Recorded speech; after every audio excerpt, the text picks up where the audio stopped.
Good evening. I'm Shelley Schuster. I'm the president of the Keck Graduate Institute, and it's my pleasure to welcome you to a webinar presented by KGI that will hopefully give you a lot of very current and up-to-date and scientifically based information about the vaccines that we're all hearing about, and we are certainly all awaiting with great expectations. It's my pleasure to welcome all of you to this KGI event. I also want to introduce our featured speaker, Dr. Lawrence Grill. Larry Grill is the professor at KGI, and he's the dean for research at KGI. Both very important roles, as we are the science-based graduate institution of the Claremont colleges. Larry has a long and rich local history and a history in the biotech industry that is very distinguished. He was a native of Southern California, grew up close to here in Yorba Linda, did his undergraduate work at Cal State Fullerton, and then went and obtained a PhD at UC Riverside just a few years ago. And he was after that, he was the founder of a company that actually focused on making drugs and vaccines in plants so they could be made more quickly and less expensively. He was the founder and CEO of Large Scale Biology. And they made some incredible breakthroughs. They were making patient-specific therapeutics for non-Hodgkin's lymphoma many, many years ago. And there is, in fact, some hope that those can be brought back up. Larry's research now is focused on vaccine production in plants. He's been the developer of a program that benefits and prevents disease in Southern Africa and animal diseases, and has recently taken on building a vaccine for COVID-19. And if we have some time, he'll be able to talk to you about that as well. So it is a real pleasure to introduce Larry, a friend and a colleague, and a real expert in COVID-19 vaccines. Larry. Thank you, Shelley. I don't know if I recognize that guy you were talking about. But, the young guy. Yeah, right. Yeah, the young guy that just got out of his graduate work at UC Riverside. Okay, so what I want to do is just give everyone a really good understanding what these vaccines coming out are, how they affect you, when would you rather have, wouldn't you rather have, just to give you an understanding of it.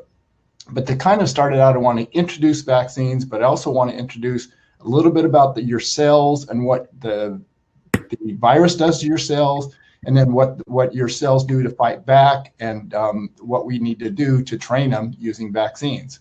So let me just start out with the history of vaccines. So it really came from back in 1796 when they had smallpox epidemic. And it was killing roughly 1 out of 3 people. So it was very devastating, one of the most disastrous pandemics that we've had. But they did notice that the persons who milked cows, they got a disease called cowpox on their hands. And it turns out that cowpox is related to smallpox. And so people who were milking cows and got that cowpox were not able to get smallpox. So they were used to be nurses and such to the people who were sick with smallpox. So Edward Jenner said, hey, that's a pretty good thing. Maybe we should give people smallpox on purpose, or cowpox on purpose. And so he took a 9-year-old boy, and remember this is before FDA, but he took a 9-year-old boy and inoculated him with cowpox. And around where he inoculated it, the boy had cowpox pustules. When he recovered from it, then he challenged him with the actual smallpox. And it actually worked. And ever since then, we've actually been able to finally eliminate smallpox off the planet. So we no longer have any smallpox disease on the planet thanks to the vaccines. And the interesting part about this story is that that's where the name vaccine comes from. So vacca is Latin or Spanish for cow, and a vacca is pustule was kind of called the vaccine. So vaccines where that name came from. Okay, let's go through some of the basics of molecular biology, and I'm just going to talk about the cells. So you have millions, maybe something like 50 trillion cells in your body, and all of them are busy doing things to make like hemoglobin for your blood. They're busy making proteins all the time. And the way it goes is you have this nuclear material. So every cell has DNA, and you've probably heard of DNA. And that DNA codes for what's called a messenger RNA. And that messenger RNA goes to make a protein. And the proteins are the products you need. So this is going on in the cell all the time. Every cell of your body is very busy doing things like this. What happens when a virus comes in, though, is this gets kind of messed up.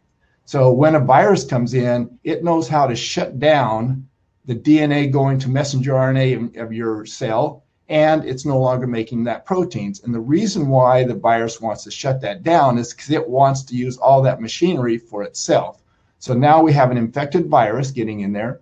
It's making its own messenger RNA. It's making its own proteins. And those proteins are going to be used to make new viruses to exit and get into other cells. So now the virus is totally controlling that cell. And you'd say, okay, we're lost now. But really, that cell is already fighting back when it's been taken over. And I'll show you what's going on. So here we have the fight back. So while this protein's being made, the cell is throwing these on the surface, trying to send a signal to the outside white blood cells, hey, I'm infected, you got to do something about this. And so they're pressing this up. And then there's also going to be other white blood cells that are going to see these viruses in the soluble part of your blood. So we're going to have our white blood cells helping to fight, but we're already starting to mount a battle. So I also want to bring in antibodies, because we've heard of antibodies, and we know antibodies are a very important part of white blood cells. And antibodies are basically a Y-shaped, but at the end of them, they have a very specific binding site. And we call this like lock and key. So basically, this SARS-CoV-2 virus will bind very specifically to an antibody. And this is going to be really critical, because you need to build up these antibodies when you're starting to get a lot of virus growing up. So you have to get more of these, and your B cells and your T cells, your white blood cells, are important to do this.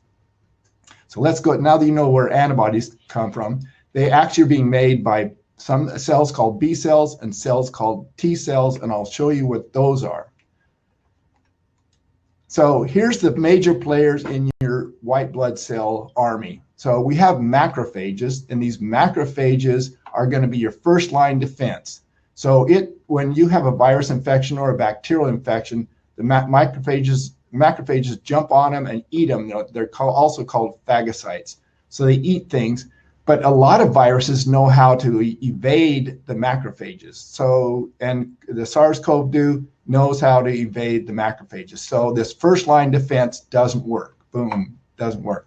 So we have a second line of defense, and that's going to be getting these antibodies that are amplified. They're going to start binding to the SARS-CoV-2. So we have B cells, and those are important. I'm going to tell you why B cells and T cells are both important. So we want both of those to have good immunity. So here's the macrophages, and they're going to be eating viruses and bacteria. But like I say, some of them have developed mechanisms to evade these macrophages and get away with it.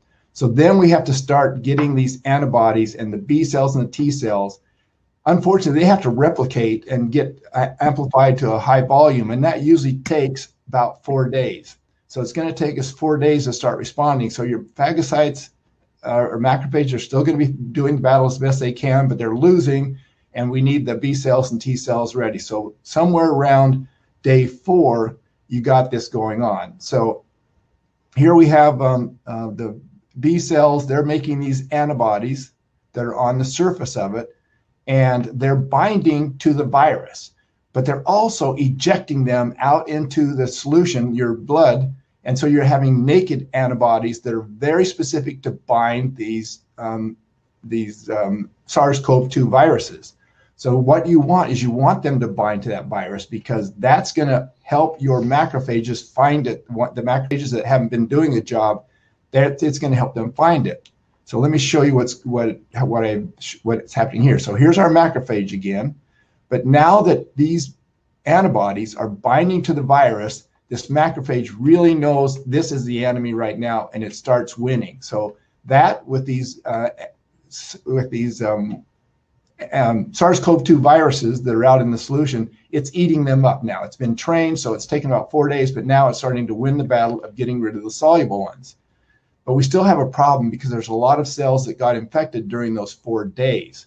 And so we need to go after those infected cells to stop that from being proliferated. So we have to go to our second line of defense, which is the T cells. And these are the T cells. They're going to actually take in pieces of the virus, present them on the surface, and train our T cells that this is now a cell that needs to be killed because it's got viruses growing into it. So you have plenty of cells, so you can lose a bunch of them by having your cytotoxic T cells kill them. So you want to kill both the cells that are infected, and you want to kill all the soluble viruses out there. So you got a two-part battle, and you need both B cells and T cells. So kind of the moral of the story is you want B cells, you want T cells. Now, when I start describing some of the different vaccines, you'll see that some of them are better at getting B cells and T cells to both respond, and some of them aren't so good at that. So, for instance, the flu vaccine that you get inoculated into your arm, those are dead viruses, and so they don't really get into the cell. They really don't get a good T cell response, so we just get a B cell response. And usually that's good enough, but it's never going to be as effective as if you can get both B cell and T cell going after viruses.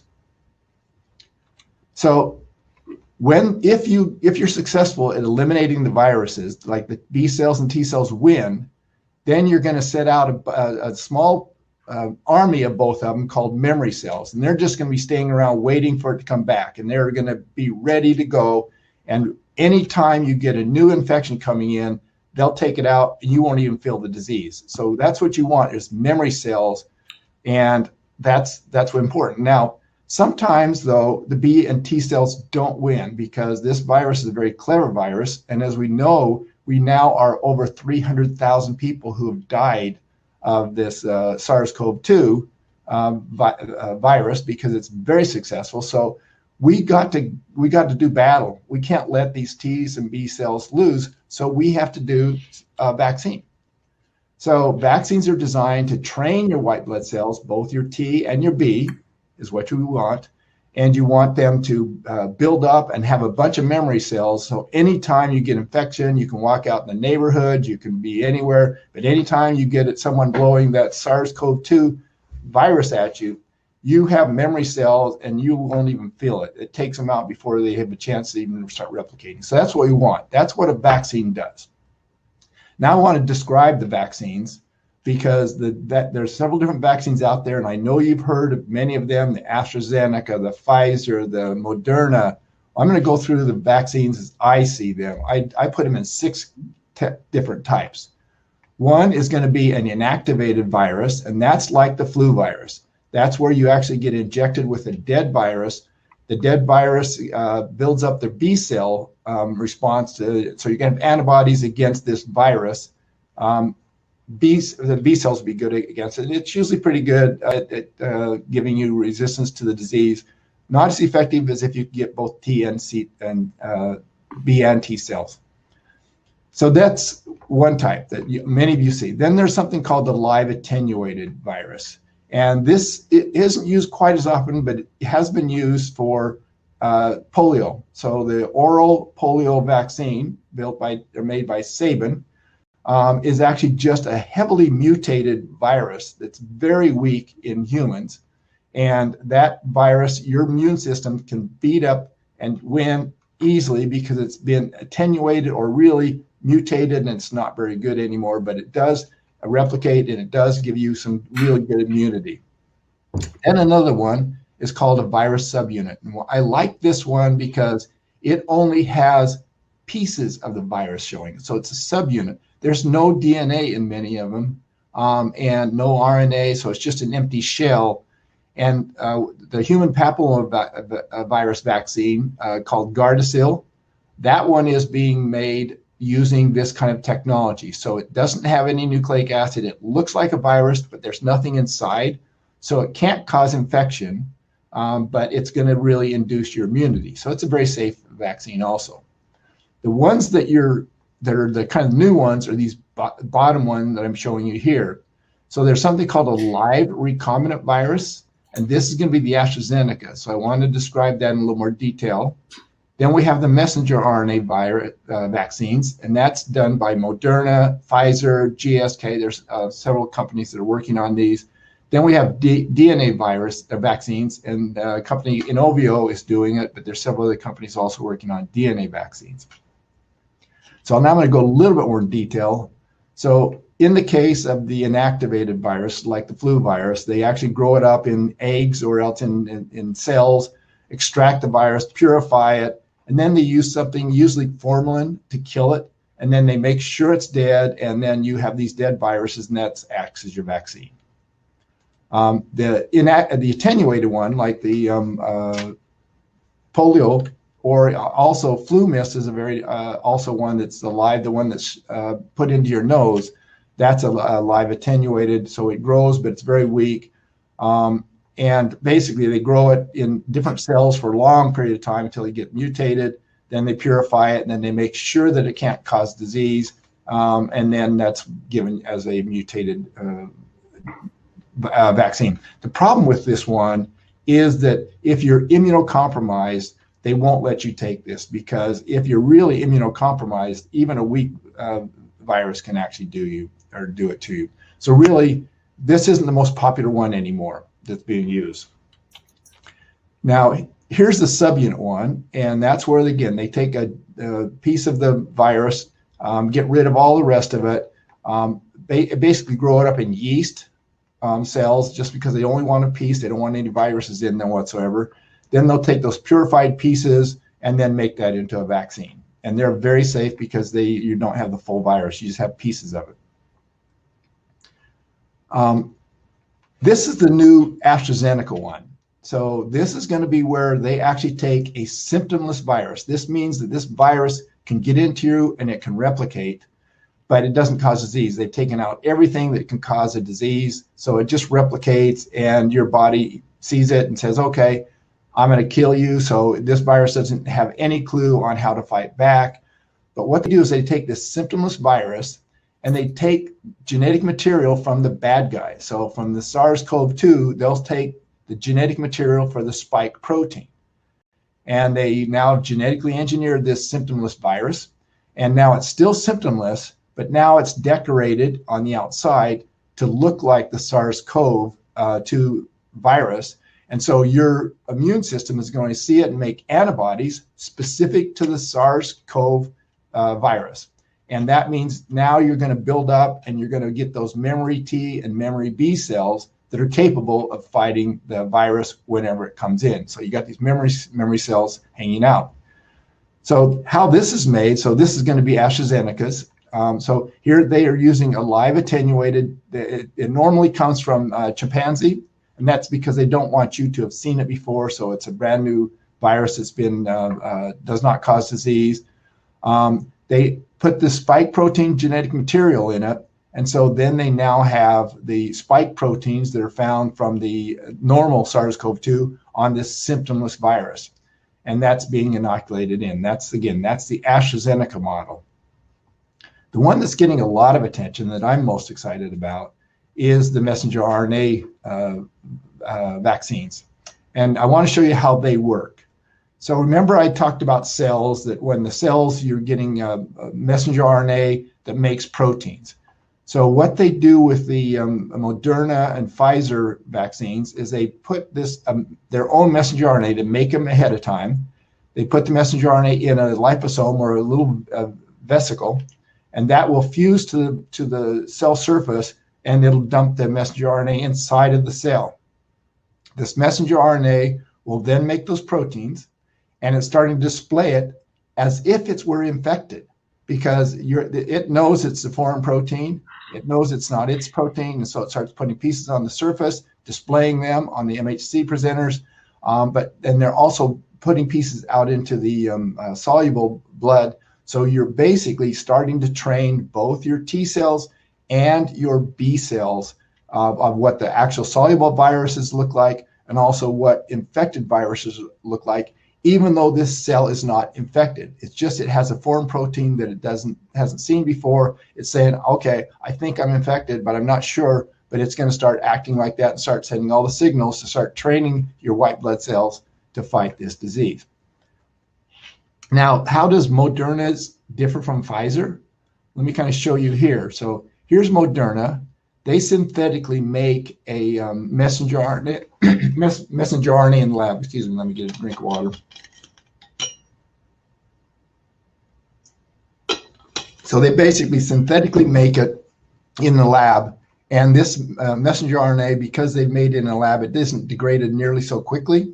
It'll still be degraded within a couple days, but it stays in there long enough. So you're going to make these proteins. They're going to be presented on the surface, and then here to present on the surface, and they're also going to be injected out. And that's going to train all your B cells and T cells on what an infected cell looks like, and also what the soluble proteins are like. So it's actually looking like an infection without being infection.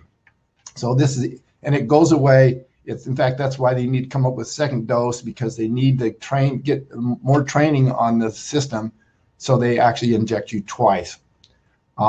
So the Pfizer does a little differently. They actually put in an enzyme which will replicate the messenger RNA. So it comes in with a single copy, and it's going to be degraded as fast as messenger RNAs normally are degraded, but it's self-amplifying. So it's making, because it has this replicase or replicating enzyme, it's going to replicate, and you're going to have maybe 100 copies of that messenger RNA, which will last long enough so that you can actually start making these proteins, and also start training your T and your B cells by doing that. So it's using a different way. This one's using basically a foreign kind of a messenger RNA, so it's not broken down as quickly. This one's using a self-replicating or self-amplifying messenger RNA. So that's how they both are made. So as we all know, Pfizer's been approved. GSK, they have made a mistake, and they gave the wrong dosage. So I think they're going to be delayed several months. And Moderna, of course, is making this type of one. So that's their kind. The other one that seems to have promise, but is farther behind, is where they're using DNA. And it's going to have the DNA for the spike protein, similar to what the messenger RNA, but now you're going to take that DNA and get it into the cell, and then the cell is going to make the messenger RNA, and the messenger RNA is going to make the protein that's going to be displayed and train your B and T cells. So it's going to do the same kind of thing. So basically, you're going to inoculate in the muscle. You're going to get these cells growing the protein and presenting. So you're going to have T cell response and a B cell response from this.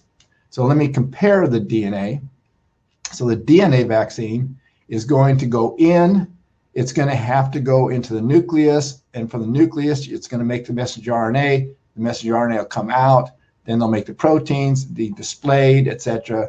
Whereas the messenger RNA, like Pfizer and Moderna, just goes straight in, makes the proteins, gets going. So it's a faster one, very, very effective by comparison. So right now, that's why messenger RNAs are so ahead, and they are really a breakthrough. This is really some technology they've been working on for at least 10 years. Moderna's been 10 years old, but they were working on Zika and other long haul vaccines. As most of you know, it takes between basically 10 to 15 years for a vaccine to be made. So they were on that. But then when we suddenly had this pandemic, they said, hey, we have enough testing that we are sure this works and it's going to be safe. So basically, that's why they came out on that.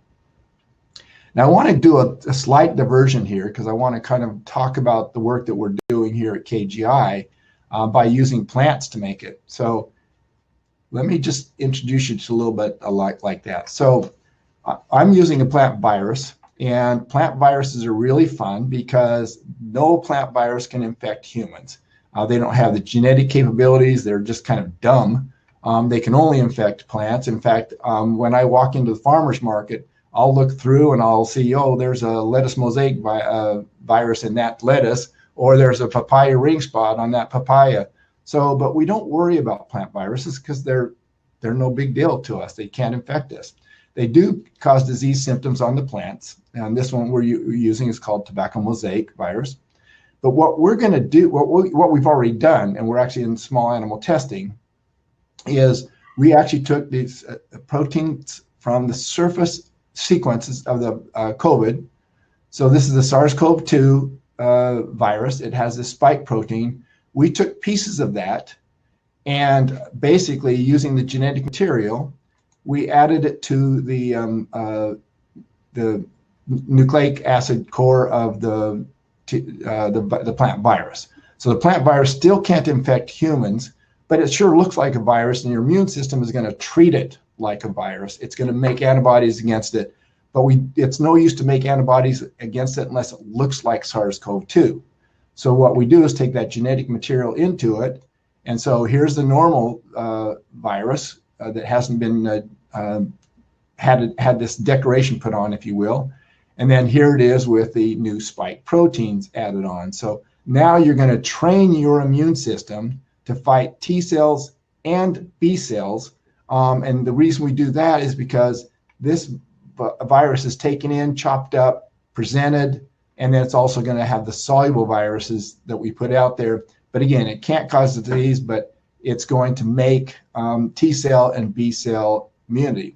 And we're looking at this as a very important thing in the world. We're not competing against Pfizer or Moderna or AstraZeneca, but there's 8 billion people out there, and we need to have other countries working on it. And so I'm working in Botswana and with the Botswana Vaccine Institute, and we're working on the COVID-19 vaccine. So we just started our COVID-19 vaccine in April. We're in small animals right now. We're testing several different candidates, and then we'll also test for safety, etc. But anyway, we're going to have, they would be produced in Botswana for Africa and other developing countries.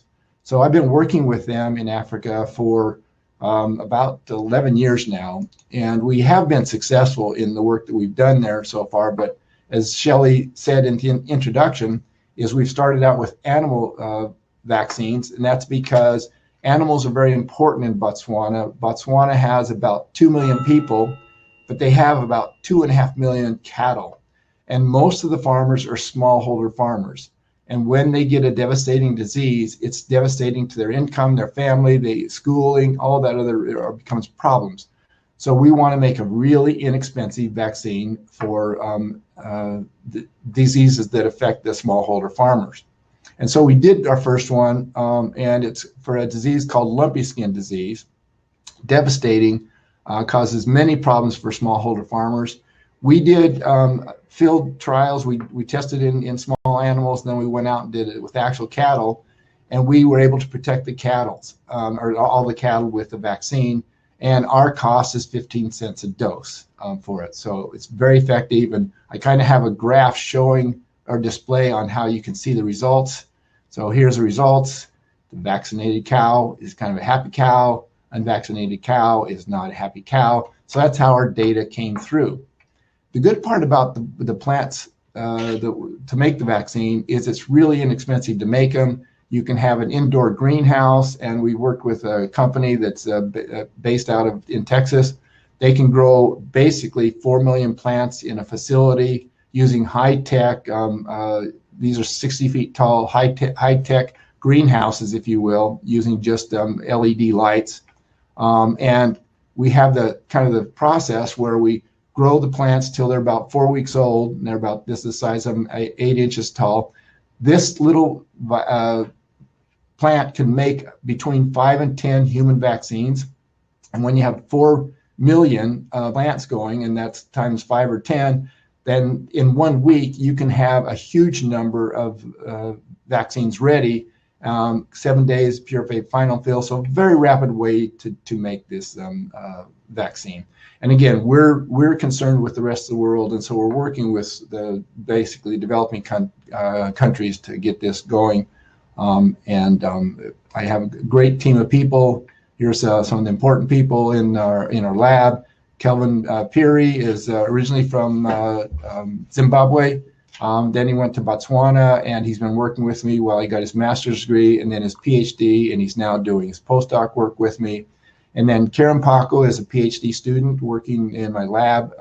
She's comes from Peru. And then Kristen Davila is also from Peru, and he's working in the lab too. And we just took on another student, and then we have some undergraduates that have been in the lab also.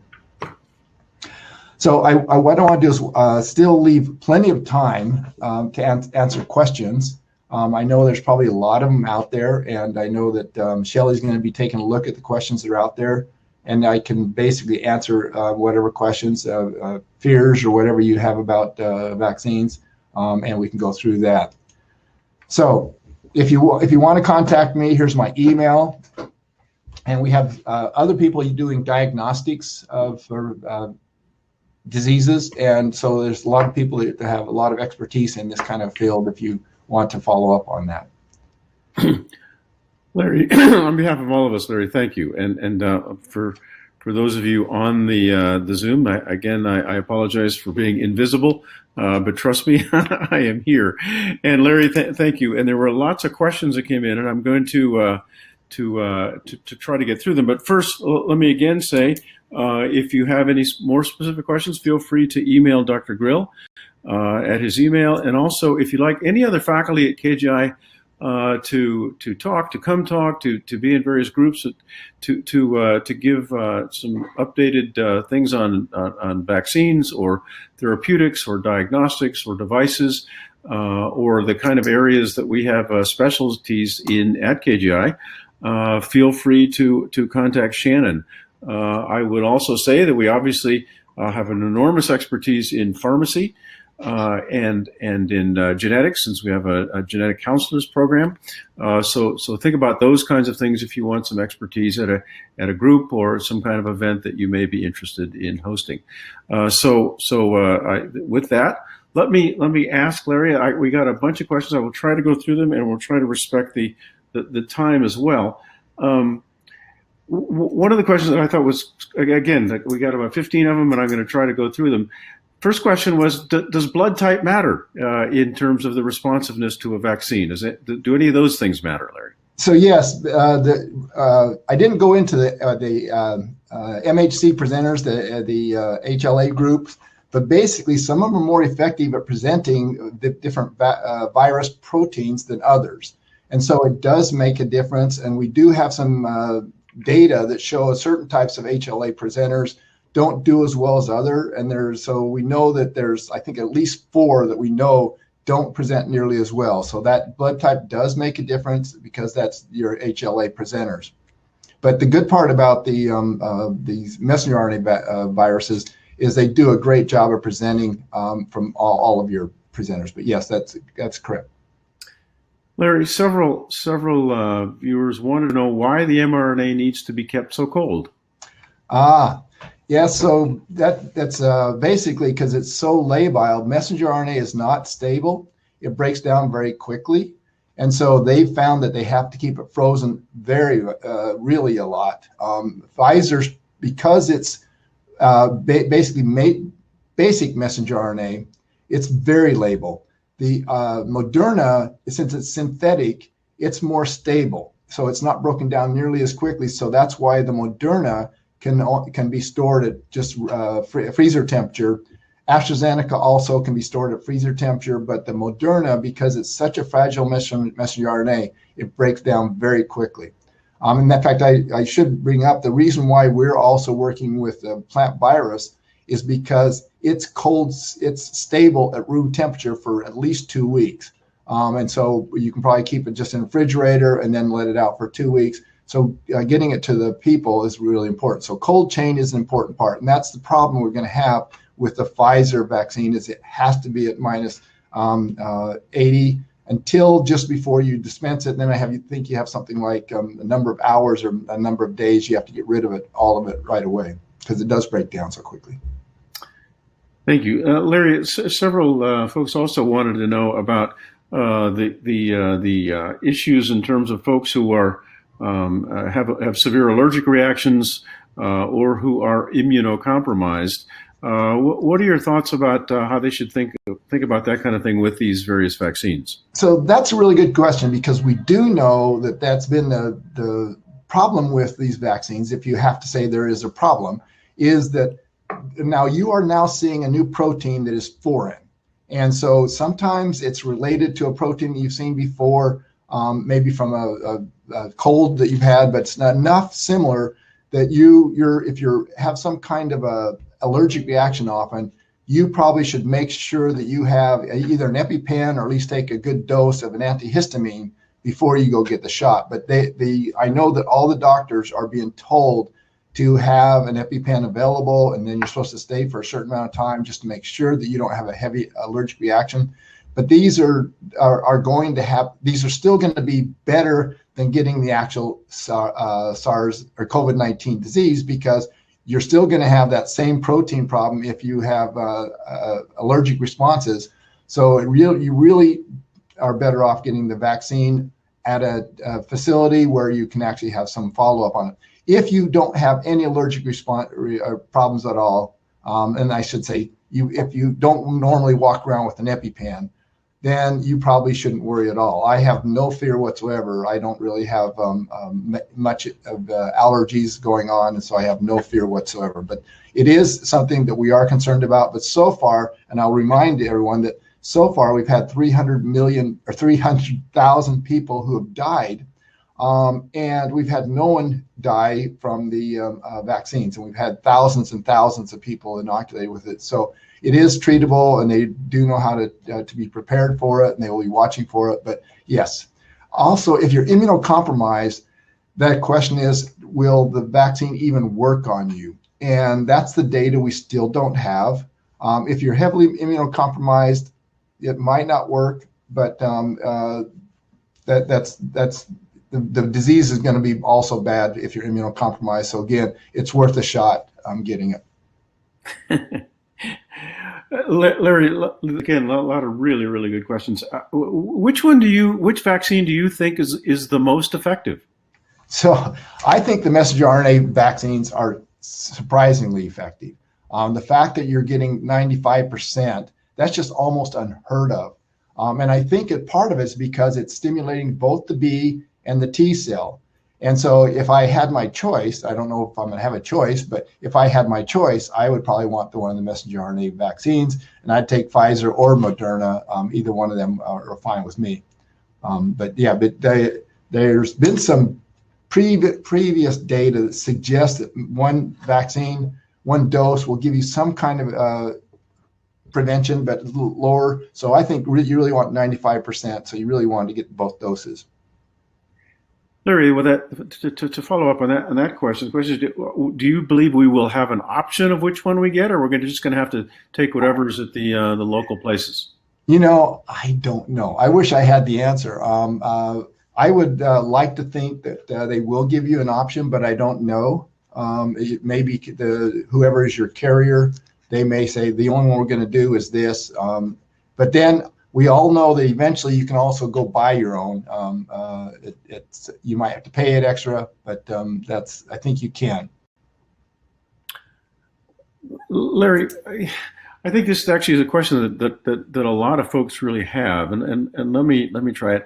Yeah, most vaccines take 8 to 10 years to be produced. These ones have been done in significantly less than a year. Was anything left out? Why was this able to be done so quickly? Well, part of it is because there was a lot of stuff. This has been in clinical trials. It's already been in phase 2 in clinical trials. Like I say, Moderna has been working on basically the Zika vaccine, but there was no rush to get to it, and the FDA just said there's no rush. Now that we have people dying, literally, hundreds of thousands of people are dying, we got to go faster. And so they said, okay, the data looks good. We will still require follow-up on every single person, but the data looks good enough right now that we need to do something, because this loss of life that we have right now, it's just, we can't continue on. We got to stop it. And this is the only way that we can stop it. And I feel confident enough with the safety that they've done so far and our knowledge of vaccines that this is actually going to be a breakthrough. And what's important about this for me also is this is not going to be our last pandemic. I hate to say it, but we're going to see them more often. And they're coming from basically animals.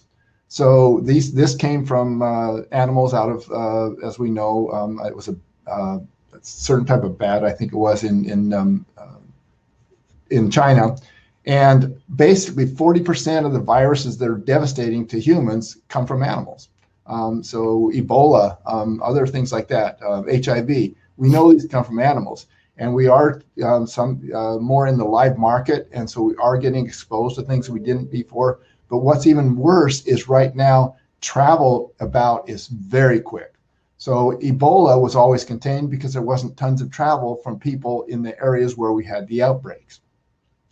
By the way, Ebola now is getting to the point where we can kind of control it and eliminate it, because they do have a live recombinant vaccine against Ebola that's very effective.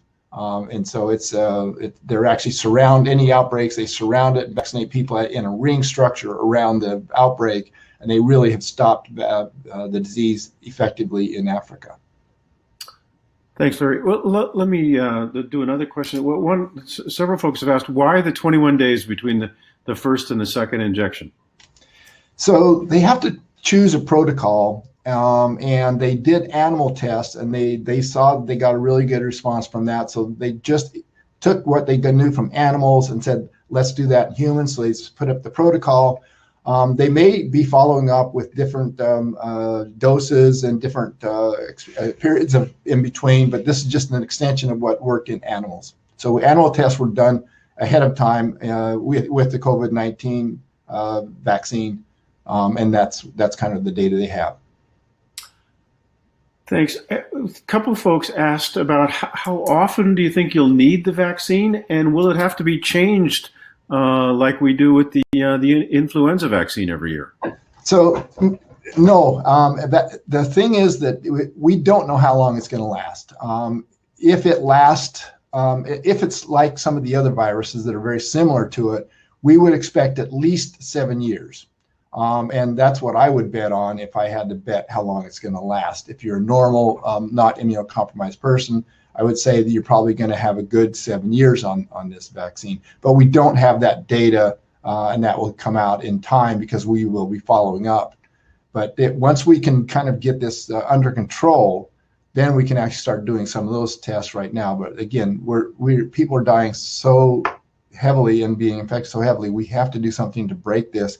Because for those of you, I know no one was alive, but when we had the 1919 flu outbreak, that disease actually was, we had no vaccine. We didn't even understand we needed a vaccine. And so we basically eliminated that by basically having a lot of people get infected. As it turned out, that virus, by the time you had herd immunity, it had killed over 50 million people.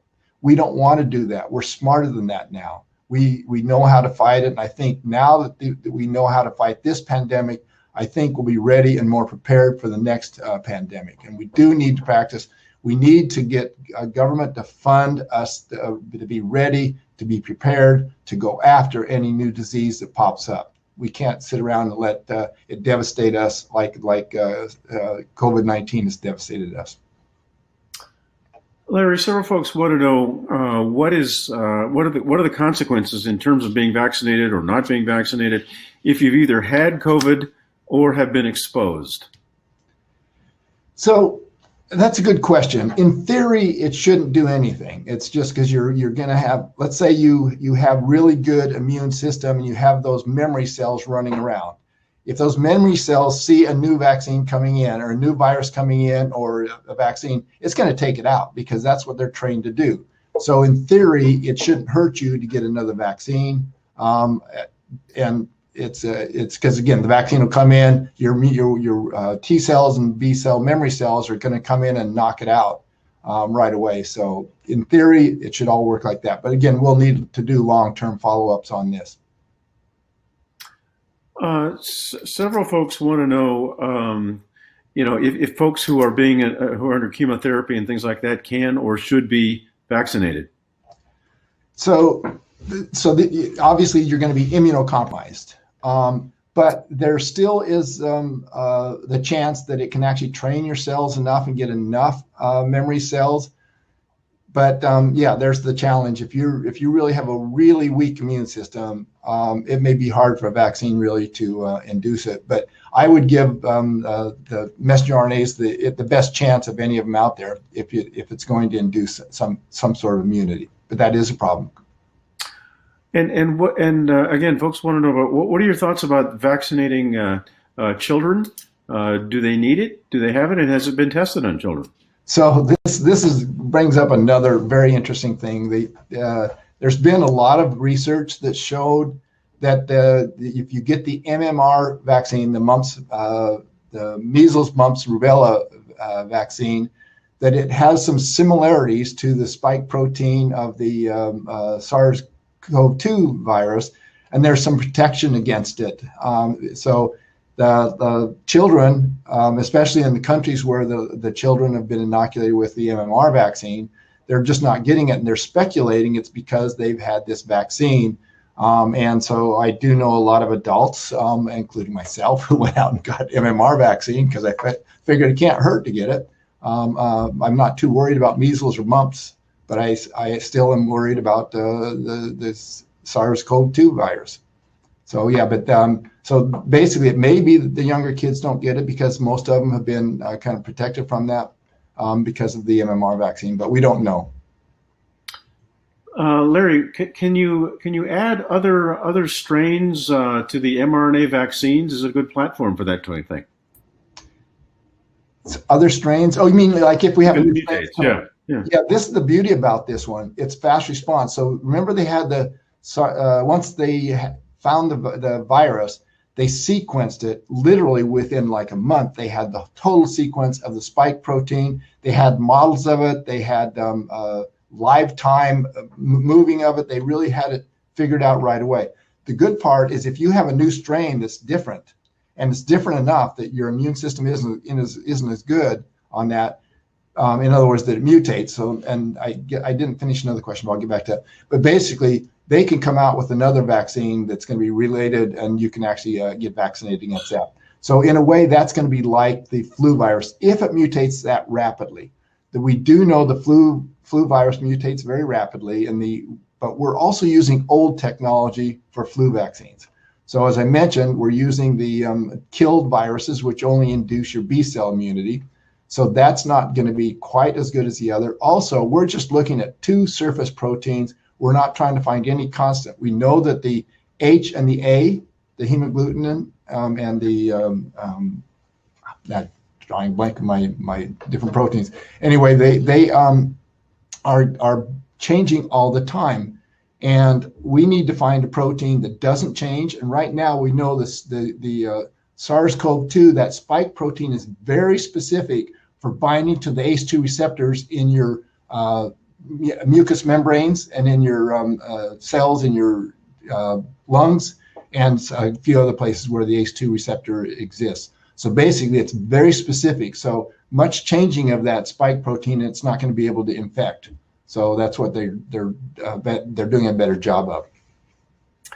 Larry, there's again several questions about if you get the vaccine and then you're exposed to COVID, can you pass it to others? Should you still wear a mask after you've been vaccinated? How should you behave after that? So basically, the rule would be that if you get exposed to it again, your B cells and T cell memory cells will take it out so quickly. You're not going to shed virus, so you're not going to be infectious. So as long as you've been vaccinated, you shouldn't be infectious because any virus that comes into you, you can swallow it, drink it, and whatever. But your immune system is going to be so powerful against it, that it's not going to it's not going to be able to replicate, and therefore you're not going to be able to shed the virus. So that's typical in any other disease. There's a lot of literature out there, especially in the popular literature, saying that the natural immunity you get from getting the disease is about 90 days, but the vaccine immunity appears to be more lengthy. What are your thoughts about that? And is those correct interpretations? Basically, we don't have enough data because right now we're not allowed to inoculate people to challenge it to see how effective it is. But that data is yet to come out, so I wouldn't trust the data at this point.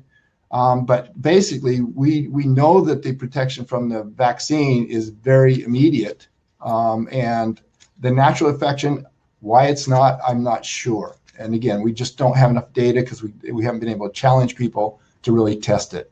So that will come out in time. Larry, this is a question that you and I have talked about this a lot, and I just want to read it verbatim. It says, can this affect fertility or pregnancy as is rumored, or get incorporated into DNA?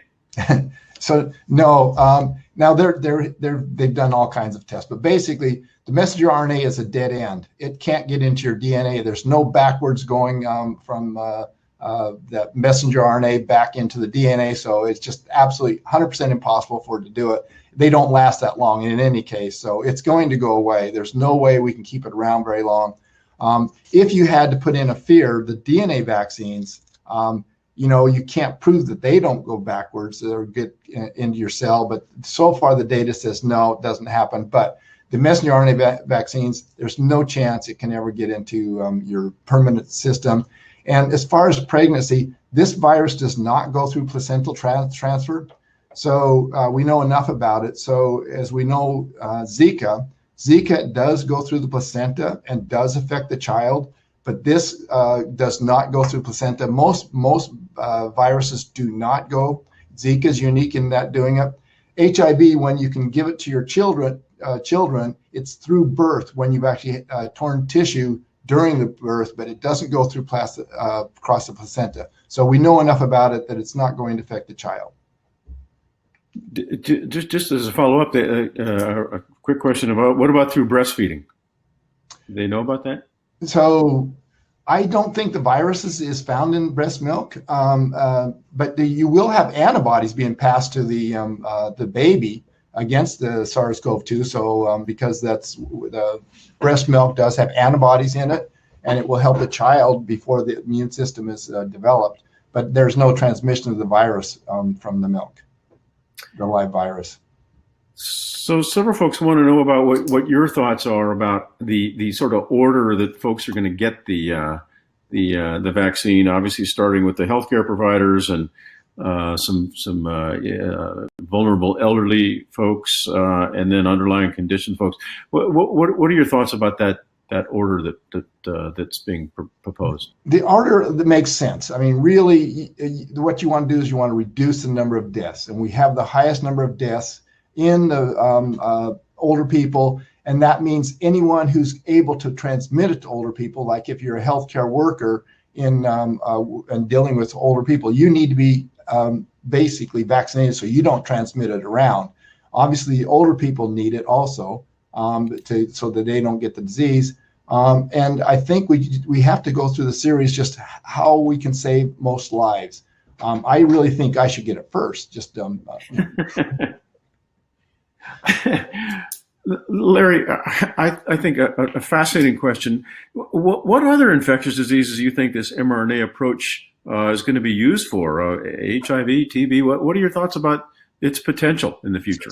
So I'm really excited about it. I mean, this is just such a novel idea, and it's quick to respond.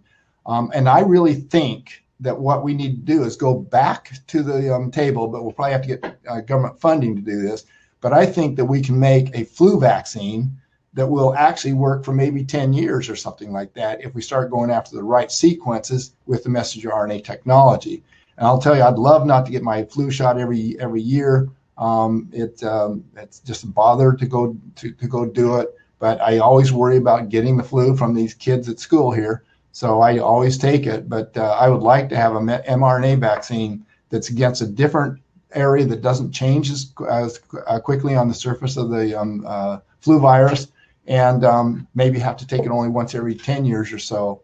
I'd be super excited about that. So I think this technology is, and again, this is the one good thing you can say about this pandemic, is we're actually going to finally do something about making a rapid response vaccines, because we've been perilously slow at this, and a lot of deaths.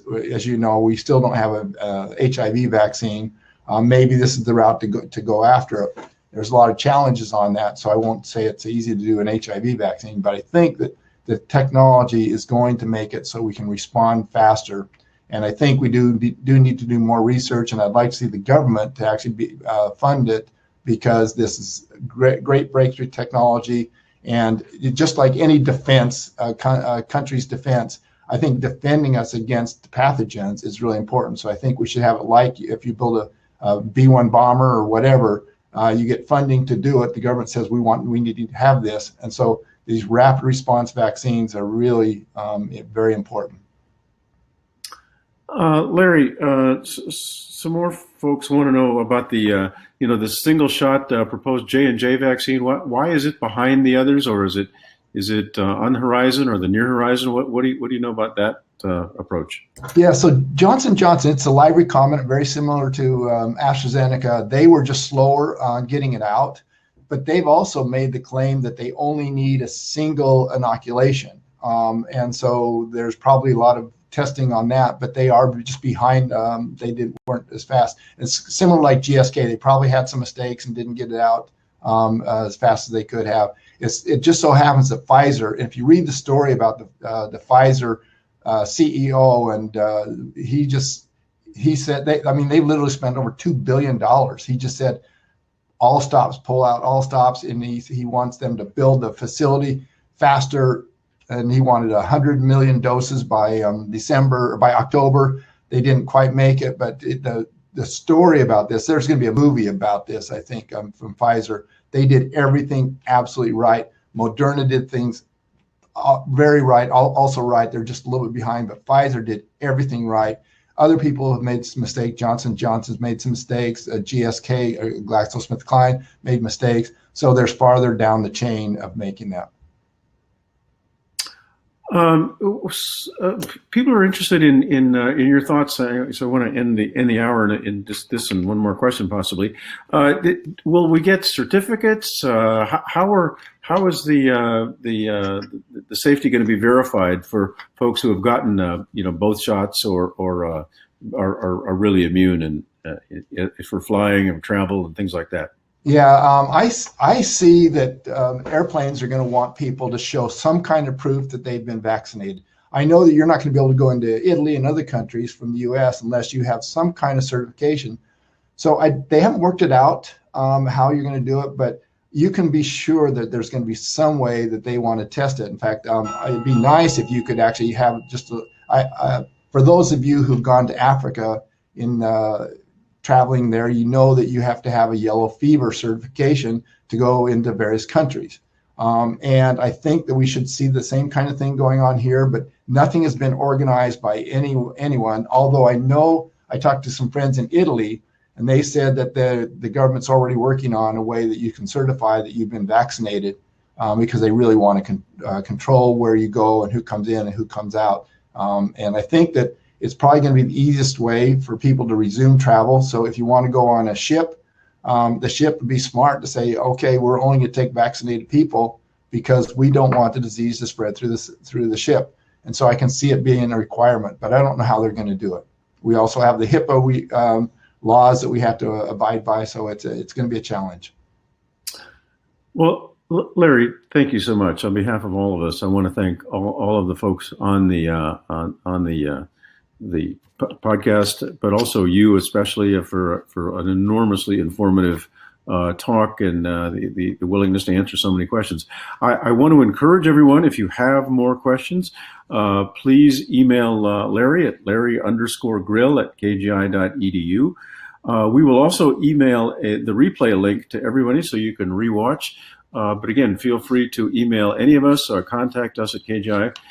We'd love to talk to you about more kinds of expertise. And sort of authorities that we can provide through our faculty and staff and research and education leadership. So on behalf of all of us at KGI, I want to thank all of you for being here this evening.